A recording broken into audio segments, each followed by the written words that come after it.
सुधांशुशेखरार्चकं सुधीन्द्रसेव्यपादुकं सुतादिमोहनाशकं सुशान्तिदान्तिदायकं सुधांशुशेखरार्चकं सुधीन्द्रसेव्यपादुकं सुतादिमोहनाशकं सुशान्तिदान्तिदायकं समस्तवेदपारगं सहस्रसूर्यभासुरं समाहिताखिलेन्द्रियं सदा भजामि शङ्करम् सदा भजामि शङ्करम्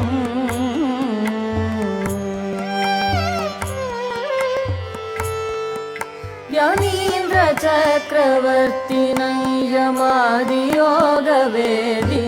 यथार्थतत्त्वबोधकं यमान्तकात्मजार्चकं यमीन्द्रचक्रवर्तिनं यमादियोगवेदिनं